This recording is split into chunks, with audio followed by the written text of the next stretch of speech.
میرے واجب اللہ احترام بزرگوں اور عزیز دینی بھائیوں، اللہ تبارک و تعالیٰ کے بے حد انعامات اور احسانات ہیں کہ رب کائنات نے ہمیں اور آپ کو ایمان جیسی عظیم نعمت عطا فرمائی، اور اللہ تبارک و تعالیٰ نے اپنے حبیب جناب محمد رسول اللہ صلی اللہ علیہ وسلم کی امت میں پیدا فرما کر ہمارے اوپر ایک احسان عظیم فرمایا۔ اللہ تبارک و تعالیٰ نے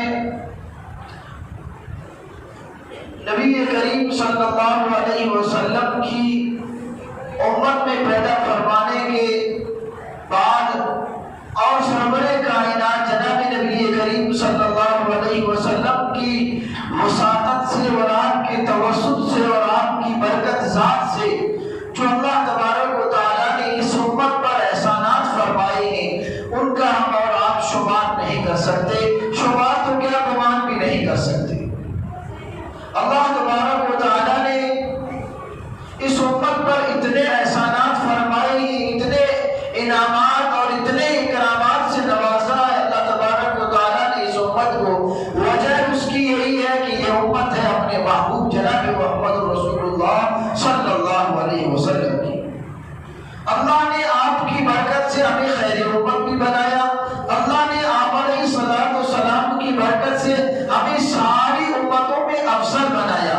اللہ تبارک و تعالیٰ نے تمام انبیاء علیہ السلام کی جو امتیں ملی، اللہ تبارک و تعالیٰ نے اس امت کو تمام امتوں کے اخیر میں بھیجا، اپنے نبی کو خاتم النبیین بنا کر کے سب کے اخیر میں بھیجا، اور اللہ تبارک و تعالیٰ نے اپنے محبوب کی امت کو بھی اخیر میں بھیجا۔ اس لیے اللہ کے رسول نے فرمایا، میرے بعد کوئی نبی نہیں آئے گا اور تمہارے بعد کوئی امت نہیں آئے گی۔ اس امت کے بعد کوئی امت نہیں آئے گی، اب قیامت ہی قیامت ہے، اس سے پہلے نہ کسی نبی کا ظہور ہو سکتا ہے اور نہ کوئی نئی امت اس دنیا میں آ سکتی ہے۔ لیکن ظہور کے اعتبار سے اللہ نے اس امت کو باہر رکھا ہے، سب کے بعد میں رکھا ہے، لیکن اللہ کے انعامات اور اکرامات کے نوازنے کے اعتبار سے اور اللہ تبارک و تعالیٰ نے ہمیشہ کی جنت میں دخول کے اعتبار سے اللہ نے اس امت کو مقدم رکھا۔ حدیث میں نبی کریم صلی اللہ علیہ وسلم نے فرمایا، کوئی امت اس وقت تک جنت میں داخل نہیں ہو سکتی جب تک کہ میری امت کا ایک ایک فرد جنت میں داخل نہ ہو جائے۔ اللہ نے اس امت کی عمر بھی بہت مختصر رکھی۔ آپ علیہ السلام سے پہلے ملنے والی انبیاء علیہ السلام کی اور ان کی قوموں کی عمریں دیکھیں گے تو ان کو لمبی لمبی عمریں میسر آئی، 500 سال، 700 سال، ہزار سال تک ان کو لمبی لمبی عمریں ملی۔ اور اللہ کے ایسے برگزیدہ لوگ اس دنیا میں گزرے، ان امتوں میں سے روایات اور حدیث میں آتا ہے کہ اللہ کے برگزیدہ جو ہے بزرگ اور اللہ کے نیک بندے ایسے بھی گزرے کہ 500 سال تک اس طریقے سے اپنی زندگی کو اللہ کی عبادت میں یکسوئی کے ساتھ گزارا کہ پلک جھپکنے کے برابر بھی اللہ کی نافرمانی نہیں کی۔ 500 سال تک، یہاں تو ہمارے اور آپ کی زندگی کا عالم یہ ہے کہ 5 منٹ بھی ہمیں اسے میسر آ جائے تو ہمارے لیے صحیح قسمت ہے۔ لیکن ایسے اللہ کے برگزیدہ نبی جو ہے بندے اس دنیا میں گزرے جنہوں نے 500 سال تک ایسی عبادت کی کہ آنکھ جھپکنے کے برابر بھی ان کی یہاں اللہ کی نافرمانی کا تصور بھی نہیں آیا۔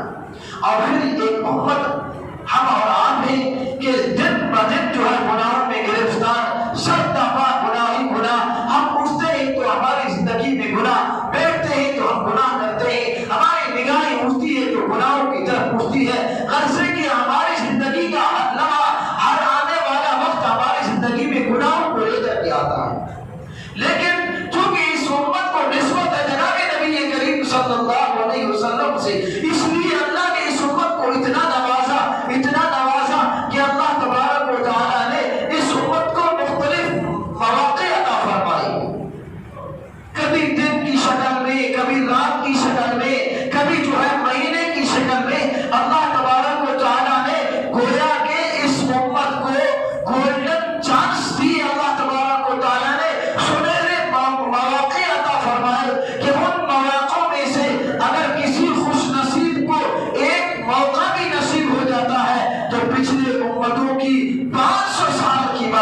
اور بھاری ہے۔ انہیں اوقات میں سے اللہ تبارک و تعالیٰ نے اس امت پر ایک کرم اور انعام یہ فرمایا کہ اللہ تبارک و تعالیٰ نے ہمارے اور آپ کے اوپر رمضان المبارک جیسا بابرکت اور عظیم الشان مہینہ اللہ تبارک و تعالیٰ نے ہمیں عطا فرمایا۔ 12 مہینوں میں سے اللہ نے ایک مقدس مہینہ رکھا، اتنا بابرکت مہینہ، اتنا بابرکت مہینہ کہ پورے مہینے کی تو کیا بات کریں، اللہ کے رسول نے فرمایا ایک رات اس میں ایسی ہے خیر من الف شہر، 1000 مہینوں سے بڑھ کر۔ اب پورے مہینے کی انوارات اور انعامات کا کیا کہا جا سکتا ہے، اس لیے اللہ تبارک و تعالیٰ کا بہت بڑا انعام اور احسان ہے کہ امت کے گنہگار اور جو ہے سال اور 11 مہینے دنیا کی دھوپ میں اور مال و اسباب اکٹھا کرتے کرتے اللہ کی نافرمانیاں کرتے کرتے ان کے دل زند آلود ہو چکے ہیں۔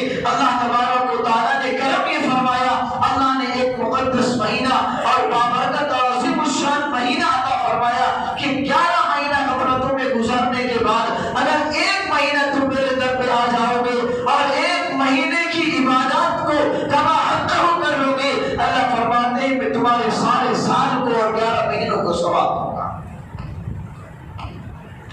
اس لیے یہ مبارک مہینہ ہمارے اوپر قریب آنے والا ہے۔ اللہ کے رسول صلی اللہ علیہ وسلم کا اشتیاق اور شوق اور رمضان کو پانے کا اتنا شوق اور جذبہ تھا کہ اللہ کے رسول صلی اللہ علیہ وسلم 1-2 دن نہیں بلکہ 2 مہینے پہلے رمضان کی آمد کی دعا کرتے تھے۔ جب رجب کا چاند نکلتا اور رجب کا چاند دیکھتے تو نبی کریم صلی اللہ علیہ وسلم دعا فرماتے اللہم بارک لنا فی رجب و شعبان وبلغنا رمضان، اے اللہ رجب اور شعبان میں برکتیں عطا فرما اور ہم کو جو ہے رمضان تک پہنچائے۔ تو گویا کہ نبی کریم صلی اللہ علیہ وسلم 2 مہینے پہلے سے رمضان کی آمد کے منتظر ہیں، اشتیاق ہے کہ کب رمضان آئے، کب یہ مبارک مہینہ اور عظیم الشان مہینہ آئے اور میں اپنے رب کی عبادت کروں۔ ویسے بھی اللہ کے رسول کی عبادت کا تو کیا کہنا ہے کہ اتنی عبادت کرتے تھے، اتنی عبادت کرتے تھے، اس کائنات میں کوئی ایسی ہستی نہیں آئی، اس دھرتی پر کوئی ایسی شخصیت نہیں آئی جس کو خود خالق کو کہنا پڑا ہو میرے محبوب تم اتنی عبادت کرتے ہو، تھک جاتے ہو، تمہارے پاؤں متورک اور جو ہے سوچ جاتے ہیں، میرے محبوب سب کچھ کرتے ہو میری رضا کے لیے، میری خوشی کا عالم یہ ہے کہ میں تجھے کچھ دیر آرام کرتا ہوا بھی دیکھوں۔ اتنی اللہ کی عبادت کرتے تھے، اتنی اللہ کی عبادت کرتے تھے۔ روایات میں آتا ہے نبی کریم صلی اللہ علیہ وسلم جب اللہ کے یہاں دست سر پر سجود ہوتے اور اللہ کے یہاں دعائیں کرتے تھے تو اتنا روتے تھے کہ آپ کے سینے سے ہڈیاں کے ابلنے جیسی آواز آتی تھی۔ اپنی عائشہ رضی اللہ تعالیٰ عنہ نے ایک مرتبہ پوچھا یا رسول اللہ آپ تو معصوم ہیں، اللہ نے آپ کو سارے گناہوں سے معصوم بنایا ہے، آپ کو اللہ نے گناہوں سے محفوظ رکھا ہے، پھر یہ کریا وازاری، پھر یہ ساری جو ہے اتنی ساری مشقتیں اور عبادتیں کیوں کرتے ہیں؟ اللہ کے رسول نے فرمایا عائشہ افلا اکون عبدا شکورا، جس خالق کائنات نے ایک یتیم کو سارے انبیاء کا امام بنایا ہو کیا میں اس کا شکر گزار بندہ نہ بنوں؟ اتنی اللہ کے رسول عبادت کرتے تھے، لیکن اس کے باوجود بھی رمضان کی عبادت کا عالم یہ تھا۔ امی عائشہ فرماتی ہے کہ جب رمضان کا مہینہ شروع ہوتا تو نبی کریم علیہ السلام کمر کس لیتی تھی۔ حدیث میں آتا ہے کہ آپ اپنے لنگی کو مضبوط باندھ لیتے تھے، یعنی جب کسی کام کے لیے تیار ہوا جاتا اور جو مشقت والے کام کے لیے انسان تیار ہوتا ہے تو اپنی کمر کس لیتا ہے، اس کو باندھتا ہے۔ تو گویا کہ نبی کریم علیہ السلام رمضان المبارک کی عبادت کے لیے رمضان کے اول سے ہی آپ جو ہے اپنا کمر بستہ ہو جایا کرتی تھی۔ اور روایات میں آتا ہے اے عائشہ فرماتی کہ پورا مہینہ اللہ کے رسول بستر پر تشریف نہیں لاتی تھی۔ اور ہمیں کیا ہدایت تھی؟ حضرت سلمان فارسی رضی اللہ تعالیٰ عنہ کی روایت ہے، فرماتے ہیں کہ رمضان المبارک سے پہلے ایک دن یعنی شعبان کی آخری تاریخ کو جناب نبی کریم صلی اللہ علیہ وسلم نے صحابہ کو جمع کیا اور فرمایا لوگوں تمہارے اوپر ایک بڑا بابرکت اور عظیم الشان مہینہ اور جو ہے سایہ فکر ہونے والا ہے اور جو ہے عظیم المرتبت مہینہ تمہارے اوپر آ چکا ہے۔ اللہ تبارک و تعالیٰ نے اس مہینے میں ایک ایسی رات رکھی ہے جو 1000 مہینوں سے بڑھ کر ہے اور اللہ نے اس کے دن کے روزے کو فرض فرمایا ہے اور رات کے قیام یعنی تراویح کو اللہ نے ثواب کی چیز بنایا ہے اور فرمایا یہ صبر کا مہینہ ہے، صبر کا بدلہ جنت ہے اور یہ مہینہ لوگوں کے ساتھ غم خالی کرنے کا ہے، لوگوں کے ساتھ ہمدردی کرنے کا ہے۔ اور فرمایا اللہ کے رسول نے کہ جس آدمی نے کسی ایک روزے دار کو روزہ افطار کرا دیا اللہ تبارک و تعالیٰ اس روزے دار کے بقدر اس کو ثواب دیں گے اور روزے دار کے ثواب میں کوئی کمی نہیں ہوگی۔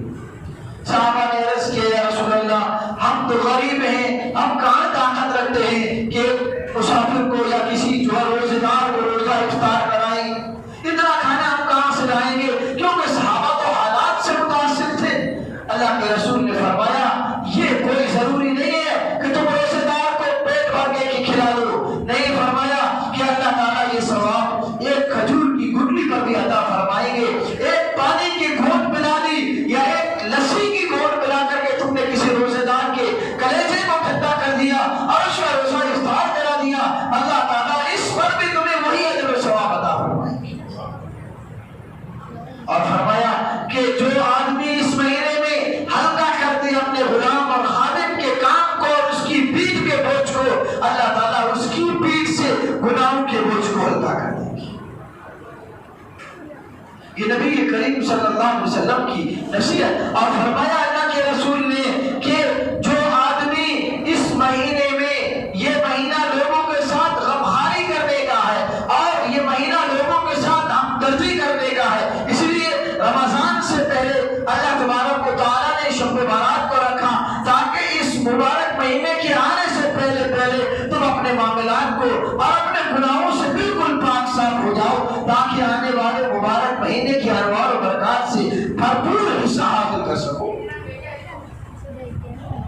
فرمایا کہ اس مبارک مہینے میں اللہ کے رسول نے فرمایا 4 کاموں کی پابندی اللہ کے رسول نے بتلائی کہ 4 چیزوں کی کثرت اس مہینے میں کرنا، ان میں سے 2 چیزیں اللہ کے رسول نے فرمایا کہ ایک تو ذکر اللہ کی کثرت، لا الہ الا اللہ کی کثرت کرنا، اور دوسرا فرمایا کہ اپنے گناہوں سے استغفار کی کثرت کرنا، اور پھر 2 چیزیں فرمایا کہ جنت کی طلب کرو اور جہنم سے پناہ مانگو۔ تو یہ ایسا عظیم الشان عظیم المرتبہ مہینہ ہمارے اوپر آنے والا ہے قریب اور ہم غفلت میں سوئے ہوئے ہیں، اور جب یہ مبارک مہینہ آئے گا اور ہمارے اوپر آن پڑے گا، شروع ہو جائے گا، اس کے بعد ہم اس کے لیے تیاریاں کریں گے تو تیاریاں کرتے کرتے ہمارا آدھا مہینہ گزر جائے گا۔ اللہ کے رسول نے فرمایا کہ ایک وہ مبارک مہینہ ہے کہ جس کا اول حصہ پہلا عشرہ رحمت کا ہے اور دوسرا عشرہ مغفرت کا ہے اور تیسرا عشرہ اللہ نے جہنم سے نجات کا بنایا ہے۔ اس لیے رمضان کی آمد سے پہلے ایسی تیاری کر لیں کہ جب رمضان کی آمد کے ساتھ اللہ کی رحمتیں برسنا شروع ہو جائیں تو ہم اللہ کی رحمت کے مستحق ہو چکے۔ رمضان کی تیاری کیسے کریں گے؟ رمضان کی کیسے ہم لوگ تیاری کر سکتے ہیں؟ آج کل تو ہمارے درمیان رمضان کی تیاری کیا رہ گئی ہے کہ صاحب افطاری کا اچھا سے اچھا انتظام کیا جائے، شہری کا اچھا سے اچھا انتظام کیا جائے، بہترین سے بہترین کولڈ ڈرنک اور جو شربت کا انتظام کیا جائے، یہ ہمارے یہاں رمضان کی تیاری ہے۔ یاد رکھیے رمضان کا مبارک مہینہ یہ کھانے پینے کا نہیں ہے، ہم نے اس کو کھانے پینے کا مہینہ بنا دیا۔ رمضان کا مہینہ اس لیے آتا ہے تاکہ ہماری باڈی کمزور ہو اور ہماری روح طاقتور ہو، اور باڈی کب کمزور ہوتی ہے اور روح کب طاقتور ہوتی ہے؟ جب روح کی غذا مکمل ملتی ہے اور جسم کو کم غذا ملے گی تو جسم کمزور ہوگا اور روح قوی اور طاقتور ہوگی۔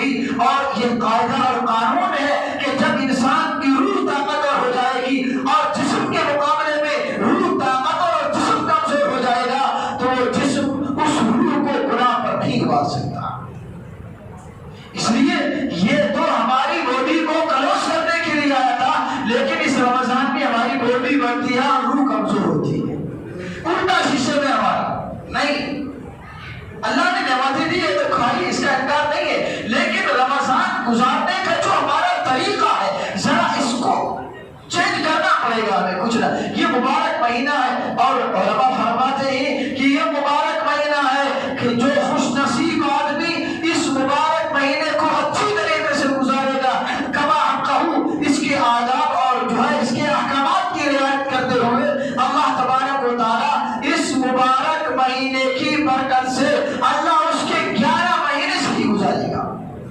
11 مہینے تک اس مبارک مہینے کی انوار و تجلیات انسان کے سینے میں اور انسان کے دل میں اللہ تبارک و تعالیٰ محفوظ فرمائیں گے. اور انسان کو چاہیے یہ کہ سب سے پہلے تو ہم رمضان سے آنے سے پہلے اپنی گزشتہ زندگی پر جو ہے محاسبہ کریں کہ گزشتہ زندگی ہماری کس حال، یہ پورا سال 11 مہینے جو میں نے گزارے ہیں یہ میں نے کس حال میں گزارے ہیں.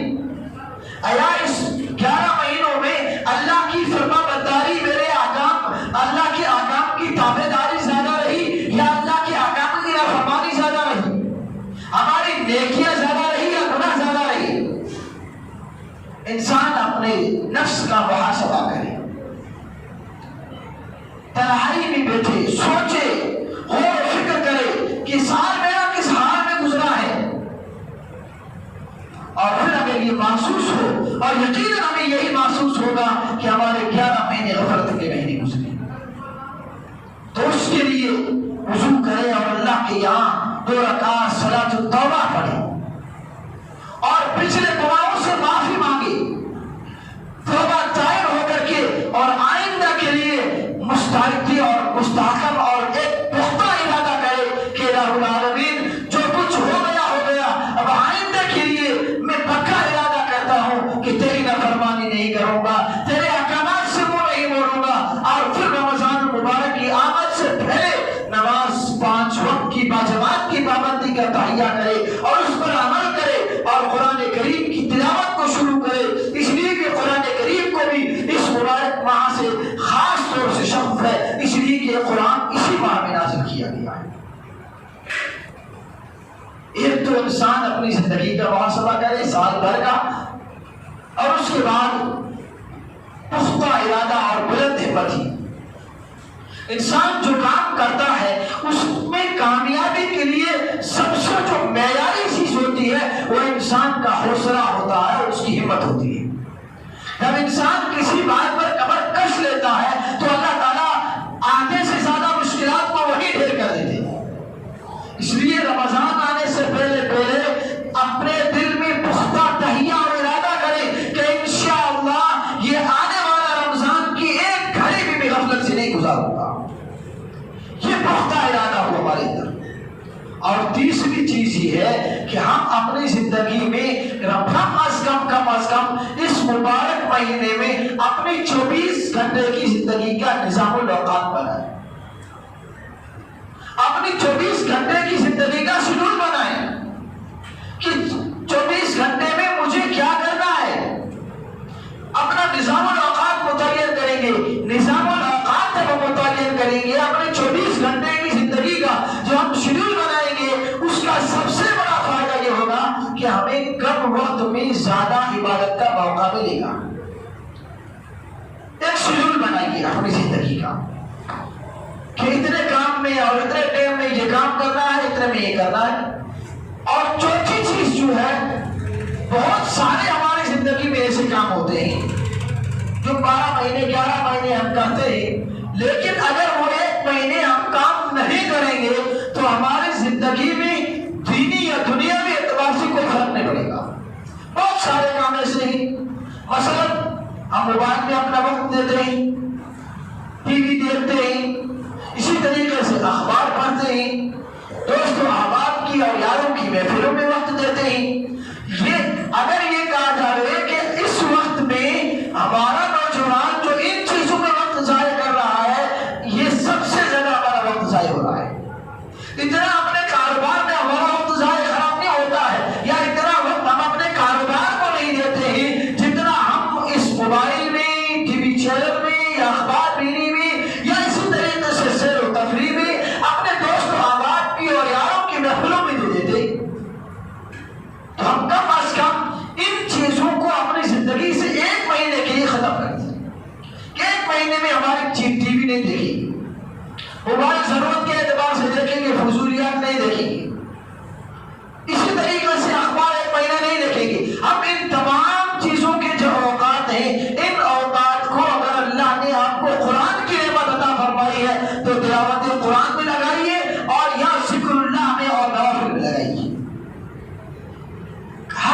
ایک ترتیب چاہتا ہے. رمضان المبارک کا مہینہ آتا ہے اور غفلت سے ہمارے اوپر گزر جاتا ہے, ہمیں احساس بھی نہیں ہوتا ہے. ہوتا کیا ہے, رمضان کے بعد کہتے ہیں کہ صاحب اب تو رمضان پورا رات کو سوئے نہیں. یہ پوچھو نا کیا کیا تم نے؟ کوئی بات نہیں. تراویح کے بعد کیا ہوا کہ گلی میں فٹ بال کھیل رہی, کرکٹ کھیل رہی, جو ہے چائے کے ہوٹلوں پر ہے, فٹ بالوں پر بیٹھے ہی. یہ ہمارا رمضان گزر رہا ہے. یہ بجائے ہم گناہ ثواب کے گناہ کما رہے ہیں. اس لیے اگر آپ کچھ نہیں کر سکتے ہیں, کچھ نہیں کر سکتے ہیں, زیادہ عبادت نہیں کر سکتے ہیں, تو کم از کم اس مبارک مہینے میں اپنے آپ کو گناہوں سے بچائیے. گناہ سے بچا لیجیے اپنے آپ کو, سب سے بڑی نعمت ہو جائے گی. اگر آپ کو توفیق نہیں ملتی ہے تہجد کی, اگر آپ کو توفیق نہیں ملتی ہے تلاوت قرآن کی, اگر آپ کو توفیق نہیں ملتی ہے نوافل کی, تو آپ تراویح پڑھ کر کے اللہ کا نام لے کر کے سو جائیے سنت طریقے پر. آپ رات بھر سوتے رہیں گے, اللہ تعالیٰ وہ ساری رات آپ کی عبادت میں شمار کرے گی. اس لیے نوجوانوں, یہ جو ہم فضولیات میں وقت ضائع کرتے ہیں, خدا را اس سے بچیں. اس کے سب سے بڑے نقصانات کیا ہیں؟ نقصان سب سے بڑا یہ ہوتا ہے کہ ایک تو ہم دن پر روزہ رکھتے ہیں اللہ کی رضا کے لیے, اور شام کو ہم جب رات بھر جو ہے گلی میں یا کسی فٹ پاتھ پر بیٹھے رہتے ہیں یا کھیلتے ہیں, شور کرتے ہیں, شرارہ کرتے ہیں, کتنے لوگوں کی ہم ڈسٹرب کر رہے ہوتے ہیں, کتنے لوگوں کی ہم آزار رسانی کا سبب بنتے ہیں. کتنے بیچارے محلے میں غریب ہوتے ہیں, بوڑھے ہوتے ہیں, بیمار ہوتے ہیں, اور نہ جانے کن کن پریشانیوں میں مبتلا ہوتے ہیں. بیمار آپ کے گھر کے پاس سو رہا ہے, اس کو بیچارہ نیند کی گولی کھا کر کے سویا ہے, اس کو نیند نہیں آ رہی ہے, اور آپ گلی میں جا کر کے شور کر رہے ہیں. تو یاد رکھیے آپ کی ساری مہینے کی عبادت اللہ منہ پر مار لیں گے, اس لیے کہ اللہ کے یہاں انسانی سے بڑھ کر کوئی شے نہیں. دل آزاری اسلام میں سخت چیز ہے. اس لیے جو ہے شب برات کے موقع پر جو ہے منحوس لوگوں کو مغفرت کے نہ ہونے کا اعلان کیا گیا کہ اس دن لوگوں کی مغفرت نہیں ہوتی ہے, ان میں ایک کیناور بھی ہے, دشمنی رکھنے والا اپنے مسلمان بھائی کے بارے میں. اس لیے ان چیزوں سے بچیں, اپنے آپ کو بچاؤ. یہ مبارک مہینہ ہے, اس کا ایک ایک لمحہ, ایک ایک منٹ, بلکہ ایک ایک سیکنڈ ہم احتیاط سے گزاریں گے, اللہ تعالیٰ اس مبارک مہینے کی برکت سے ہمارے 11 مہینے سدھار دے گا. اس لیے ان چیزوں کا اہتمام کریں. یہ مبارک مہینہ ہے زندگی میں, یہ اللہ کا شکر ادا کریں کہ اللہ نے ہماری زندگی میں ایک اور رمضان دے دیا ہے. گویا کہ یہاں تو نیکیوں کے بھاؤ بڑے ہوئے ہیں. اللہ کے رسول نے فرمایا اس مبارک مہینے میں کوئی ایک نفل ادا کرتا ہے, اتنا ثواب ملتا ہے گویا غیر رمضان میں ایک فرض ادا کیا ہو. اور فرمایا جو اس مبارک مہینے میں ایک فرض ادا کر لے تو گویا غیر رمضان میں 70 فرض ادا کرتی ہو. گویا کہ 70 گنا عبادت کا ثواب بڑھا دیا جاتا ہے, 70 گنا ثواب بڑھا دیا جاتا ہے. گویا کہ اللہ کی طرف سے ایک بہترین جو ہے سیل لگی ہوئی ہے, جہاں کم داموں میں اور جو ہے کم عبادت میں بہت بڑا ثواب ہمیں مل رہا ہے. ہم سے بڑا بد نصیب اور ہم سے بڑا جو ہے منحوس کوئی ہو نہیں سکتا ہے کہ اس مبارک مہینہ ہمارے اوپر گزر جاوے. اس لیے اللہ کے رسول نے جو دعا فرمایا, جبریل نے جس پر اللہ کے رسول نے آمین کہی, فرمایا کہ بڑا منحوس اور لعنتی آدمی ہے وہ آدمی, اور جو ہے بڑا بد نصیب ہے وہ آدمی جس پر رمضان کا مہینہ گزر جائے اور اس کی مغفرت نہ ہو. اس لیے یہ مبارک مہینہ جو ہے چند دنوں میں ہمارے اوپر سایہ فکر ہونے والا ہے. اس کے لیے تیاری کریں, ابھی سے اپنی زندگی کا نظام الاوقات اور شیڈول بنائیں, اور جو ہے اس مبارک مہینے کو کتنا بہترین طریقے سے ہم گزار سکیں اس کے لیے کوششیں کریں. اللہ تعالیٰ